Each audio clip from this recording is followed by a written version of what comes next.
রায়হান, বলো দাদা।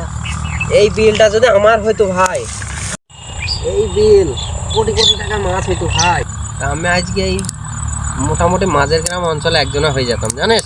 এই বিল তো বুঝলি, তুমি ধরো এত কোটি টাকা মাছ ধর এখানে চাষ করলি, সেই মাছে যেতে আমি 50 টাকার বিষ তেল ঢেল দিতাম, তাহলে কেমন হইতো? তুমি তো বন্ধু না সত্তর রে। এই সালা, এই সুযোগে কিছু একটা করা যায়। এরা তো গাড়িটা এখানে রাইখা বসে বসে গল্প করতেছে, হইব কাম একটা। কেউ নাই তো, নাই, দেখি হয় কি কামটা।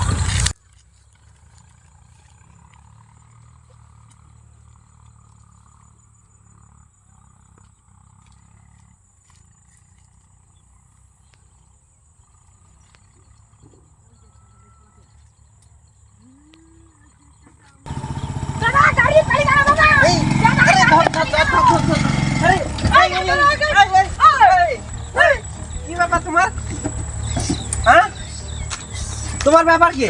তুমি গাড়ি কোথায় যাচ্ছো? বাড়ি লাঠি লাঠি বাড়ি কোথায়? বাড়ি কোথায়? বাড়ি কোথায় তোমার? হ্যাঁ, বাড়ি কোথায় বলো? বাড়ি কোথায়? আগে কি বলছি, বাড়ি কোথায়? বাড়ি কোথায়? আগে বলছি বুঝতে হবে। গাড়ি কেন চুরি করছো? মারবো না তাকে বলো। না মারবি না, না তোমাকে কেউ মারবি না, তুমি গাড়িটা চুরি করছিস কেন সেটা বলো। মারবি না।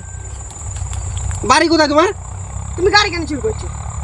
আমার বাড়ি ভাই ওই বেথুয়ার ওপারে, আমার বাড়িতে সেই বেথুয়ার ওই পাশে ভাই। আমার বাড়িতে 3টি ছেলে মেয়ে আছে। আজ 1 সপ্তাহ ধরে ঠিক মতন খাইতে মাইতে পাইনি কিছু। তো তোমার ছেলে মেয়ে খাইতে পাইনি বল তুমি লোকের গাড়ি চুরি করবা? তুমি আমাদের ঘর বলতে পারতে? আমাকে কি আর বলার সুযোগ রেখেছে?